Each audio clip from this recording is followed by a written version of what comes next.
नमस्कार, मैं हूं धर्मेंद्र। आप देख रहे हैं ऑनलाइन न्यूज इंडिया। देश को किस ओर धकेला जा रहा है, देश में चुनाव जीतने के लिए क्या क्या हथकंडे अपनाए जा रहे हैं, इस बात की कल्पना कभी शायद किसी ने की नहीं होगी। जो मौजूदा हालात हैं, वो मौजूदा हालात इस ओर इशारा कर रहे हैं कि अब इस देश में चुनाव जीतने के लिए एक पार्टी जो कहती है कि हम बहुत बड़ी पार्टी है, विश्व की नंबर 1 पार्टी है, जो पार्टी ये कहती है हमारे पास में अमित शाह है, हमारे पास में नरेंद्र मोदी है, वो पार्टी चुनाव जीतने के लिए क्या क्या हथकंडे कर रही है। ये ट्वीट आप देखिए, ये है अरुण यादव। अरुण यादव नरेंद्र मोदी जी से मिल रहे हैं, ये फोटो देख रहे हैं आप। और अरुण यादव का परिचय दे देते हैं, फिर उसके बाद में ट्वीट देंगे। ये अरुण यादव का ये ट्विटर हैंडल पर आप देख लीजिए, ये स्टेट इंचार्ज है, बीजेपी हरियाणा के स्टेट इंचार्ज है।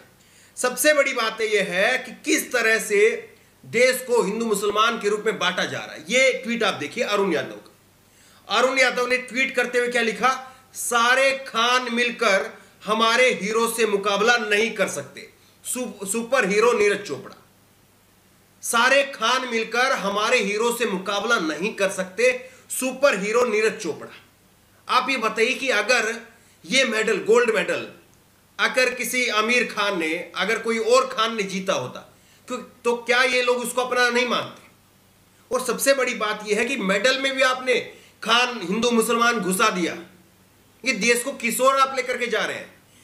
अब आपको बताते हैं कि देश आखिरकार किस ओर ले जाने की कोशिश है, और ये अंततोगत हुआ किस तरफ जो है वो संकेत है।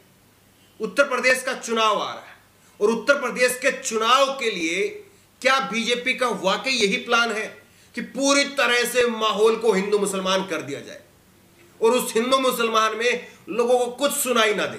बेरोजगारी कितनी है, महंगाई कितनी है, वैक्सीन कितने लोगों को लगी नहीं लगी, कितने लोग मरे नहीं मरे, कुछ सुनाई नहीं दे। केवल ये शोर इतना बढ़ा दिया जाए हिंदू मुसलमान का कि उसके नीचे सब कुछ करके दब जाए।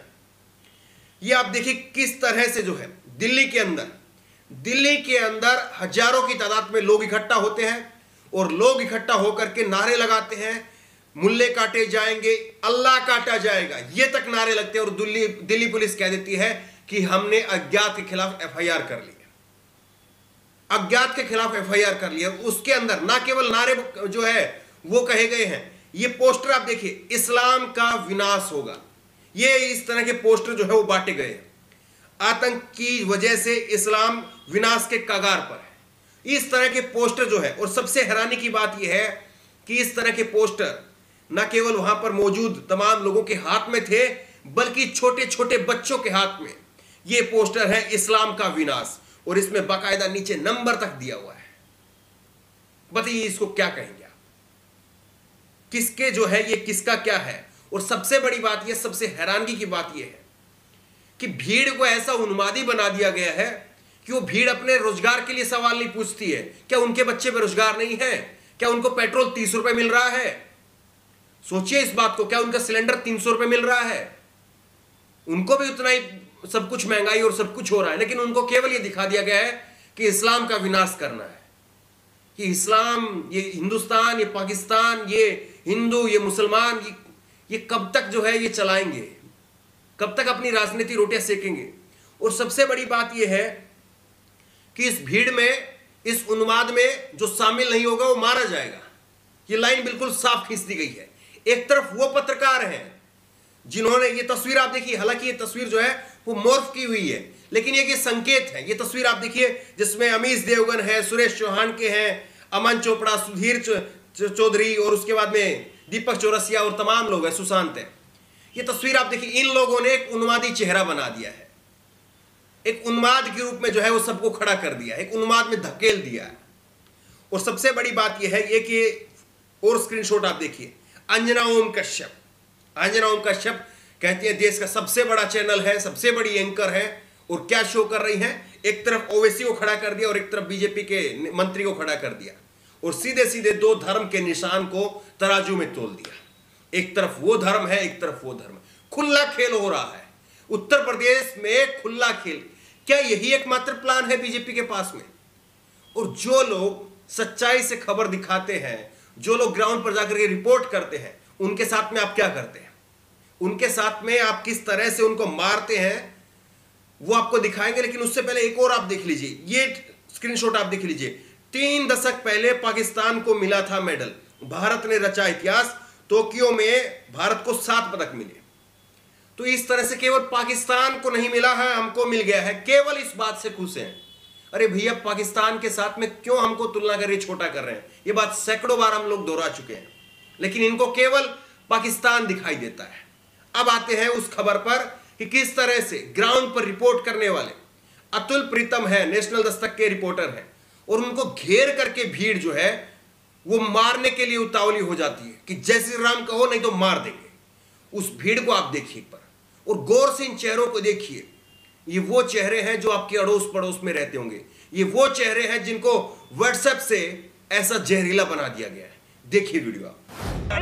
हो रहा है 15 अगस्त है, 15 अगस्त देश का राष्ट्रीय पर्व है। 15 अगस्त पर इतनी भारी सिक्योरिटी होती है, उसके बावजूद कैसे इतनी बड़ी भीड़ को वो जुटने दिया, और इतनी बड़ी भीड़ जुट करके वहां पर नारे लगाती है, और दिल्ली पुलिस कहती है कि हमारे पास में कोई ऐसी परमिशन इन्होंने हमसे ली नहीं, और दिल्ली पुलिस उसके बाद में कहती है कि जिन्होंने नारे लगाए हैं इस तरह के उनको हम जानते नहीं। अभी तक जो है ये वीडियो जब हम रिकॉर्ड कर रहे हैं करीब करीब 24 घंटे से ऊपर हो चुका है, लेकिन अभी तक जो है वो लोग कहते हैं, दिल्ली पुलिस कहती है हम जानते नहीं है। सवाल ये है कि सारा उन्माद, ये सारा खेल, ये सारा गेम किसके लिए गढ़ा जा रहा है? सवाल ये है, क्या देश के लोग, क्या उत्तर प्रदेश के लोग क्या इस बात को, इस क्रोनोलॉजी को समझ नहीं रहे हैं? अभी अभी दिल्ली में नए सीपी की उनकी ज्वाइनिंग होती है और कहा जाता है कि बड़े काबिल है, और उसके बाद में कितने काबिल है कि ये अभी तक जो है उस घटना के बाद में किसी को पकड़ नहीं पाए, किसी की गिरफ्तारी नहीं हो पाई, किसी को नामदर्ज एफआईआर तक नहीं हो पाता है, और फिर बहुत काबिल। ये सब कुछ हो किस लिए रहा है? और अभी अभी जो है वो दिल्ली के अंदर, अभी हाल ही के अंदर, हफ्ते 10 दिन पहले ही दिल्ली के अंदर राज्यपाल जो है, उपराज्यपाल साहब जो है वो अनुमति देते हैं कि पुलिस को अधिकार है जिसके खिलाफ यूएपीए लगाना चाहे वो लगा सकती है। ये सारी चीजें मिलना, इतनी ताकतें मिलना, और उसके बाद में एक समुदाय विशेष के खिलाफ इस तरह के नारे लग जाते हैं और कोई एक्शन नहीं। ये सब किसके इशारे पर हो रहा है? किसके इशारे पर हो रहा है? कैसे लोगों को दिखाया जा रहा है कि केवल इस पर बात हो, हिंदू मुसलमान पर इतना जो है वो दलदल फैला दी जाए कि और आदमी के लिए पैर रखने के लिए जगह ना बचे, केवल इस पर बात हो, हिंदू मुसलमान पर। अब सवाल यह है कि तय उत्तर प्रदेश के लोगों को, उत्तराखंड के लोगों को, और पंजाब और मणिपुर और गोवा में जहां पर चुनाव है, 5 राज्यों में चुनाव है, तो सब कुछ, हर कोई बच्चा आप किसी से पूछ लीजिए, सबको मालूम है कि इसलिए हो रहा है कि उत्तर प्रदेश में सबसे बड़ा चुनाव है। और उस चुनाव में कैसे बताएंगे कि आपने संसद के अंदर खड़े होकर के कह दिया कि एक भी मौत कोरोना की, ऑक्सीजन की कमी की वजह से नहीं हुई? पेट्रोल डीजल 110-15 तक कैसे बिक गया, कैसे बिक रहा है? 200 रुपए सरसों का तेल कैसे हो गया? बेरोजगारी कैसे बढ़ रही है? 32 लाख नौकरियां अकेले जुलाई में कैसे चली गई? इस बात का जवाब कोई ना पूछे और ये सवाल ना उठे, इसीलिए जो है वो इस तरह का उन्माद फैलाया जा रहा है। इस बात को, इस क्रोनोलॉजी को अब बच्चा समझ रहा है। सवाल यह है, क्या उत्तर प्रदेश की जनता और तमाम राज्य जहां पर चुनाव होने हैं, क्या वहां की जनता इस प्रकार के जो एजेंडे चला करके मुद्दों को दबाने की कोशिश हो रही है, क्या उसको समझ रही है? सवाल ये है। इस खबर को लेकर, इस वीडियो को लेकर आपकी जो भी राय हो नीचे कमेंट बॉक्स में अपनी राय जरूर दें, और इस वीडियो को शेयर जरूर करें ताकि लोगों को समझ में आए कि आखिरकार चल क्या रहा है, हो क्या रहा है।